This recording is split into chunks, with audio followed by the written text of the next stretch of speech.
ku jëmb ger dëkk saaw sunu jitaay bii nag dara waralu ko lu dul coona sonn nanu dee nanu jigéeni saaw koo ci gis ni rootul nit root nanu ba dee junu xëyee ci teen yi la ñuy nekk facture yi seer na sunu doom yi bu ñu xëyee takk mbaam yeeg fas yi dañuy dox bay bëgg a dee njàng mi arrangeetul kenn ndax doom yi ñu ngi ci teen yi bu ñu xëyee ni yendu ci teen yi ba ngoon jot ñu ni andil facture boo xam ne ay ñaar fukki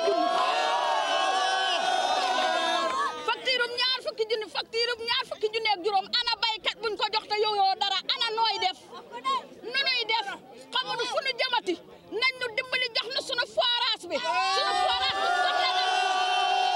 kiy liggéey ginnaaw mënatu la liggéey nañu dimbali jox na sunu yëf ñun noo ko moom sonn nañ ci root mi dee nañu noog sunuy gone nañ ñu dimbali jox na sunu yëf yi sonn nañu waaw dem la parti dem waaw li jafe-jafe bi mooy problème bi mooy Aquatech dama dikk fàtt nit ñi dama dikk bëgg noo rey bëgg noo yóbbu foo xam ne àggul fa woon ñoo yoroon suñu forage pendant 30 ans ñi ngi am suñu forage di naan amul benn problème mu ndox Aquatech dikk andi nu ay problème ndox andi nu ay problème mu naan andi nu problème yoo xam ne mosuñu koo xam mosuñu koo am problème bi mosu am ci problème ndox muy toog une semaine te du naan semaine bu xam du naan bu ñu ko amee Aquatech moo tax ñu am loola kon loolu mosu am saaw bu amee saaw kon Aquatech moo tax ñu am loolu li ñu bëgg mooy Aquatech delloo suñu forage Aquatech joxaan suñu forage ñu moom suñu forage am ci indépendance loolu bëgg nañ ci sax amuñu problème yor ko forage amuñu problème yor ko forage mën nañu ko yor suñu bopp mën nañu ko gérer suñu bopp ñu ngi ko gérer suñu bopp pendant 30 ans amuñu problème mu naan bu ko Aquatech kay dikk fi 2 ans 1 an ñu am problème naan kon Aquatech mën ko yóbbu li ñu nekk nii kon li ñu bëgg mooy mu delloo suñu forage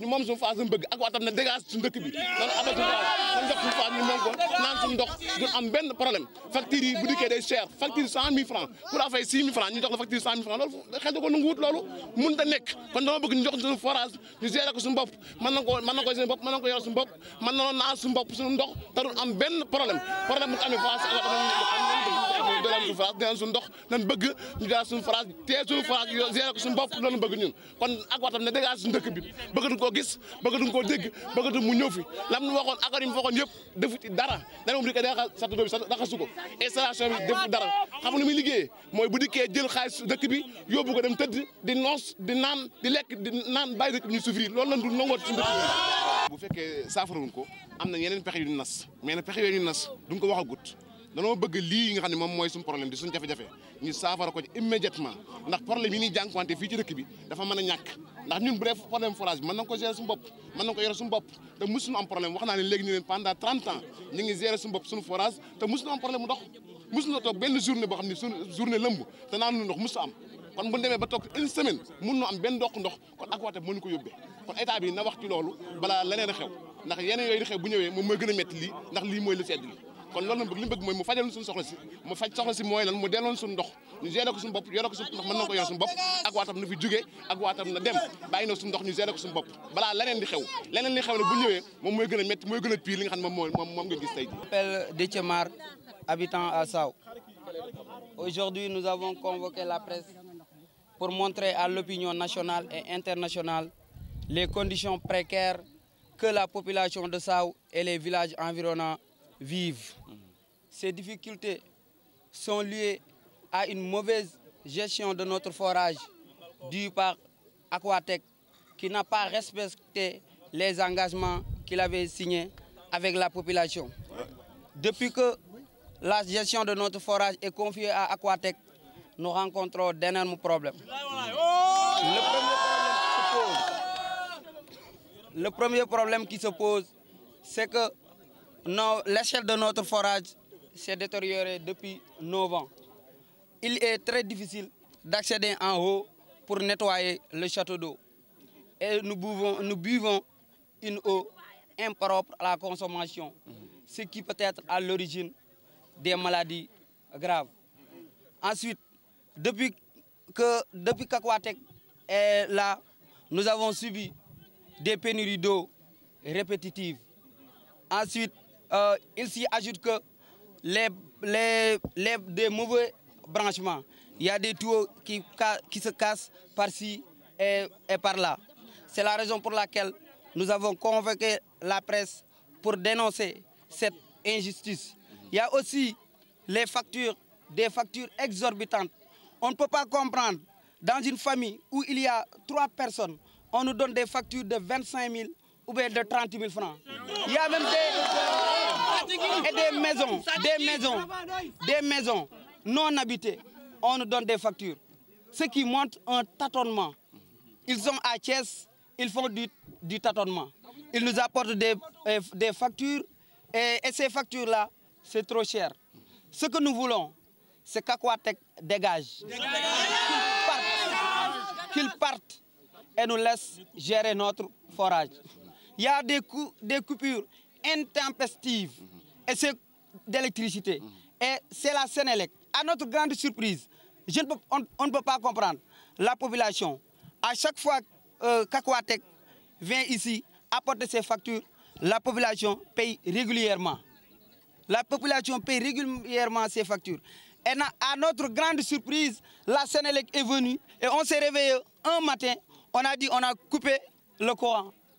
Pourquoi? Sommes-nous responsables de cette situation? Sommes-nous responsables de cette coupure? Alors que nous payons l'électricité régulièrement. Cela veut dire que c'est Aquatech qui a un problème, qui a une dette de 8 millions. Et cette dette-là, il veut le mettre sur le dos de la population, ce qui est anormal. Nous disons non. J'impute aussi la responsabilité de l'État du Sénégal. Parce que on ne peut pas comprendre comment un État sérieux peut signer un contrat aussi suicidaire avec cette société Aquatech qui ne respecte pas la population, qui n'a aucune pitié envers les populations. Ce que nous voulons, c'est qu'ils partent et nous laissent gérer notre forage. Depuis qu'Aquatech est là, la population vit dans des problèmes. La population souffre énormément.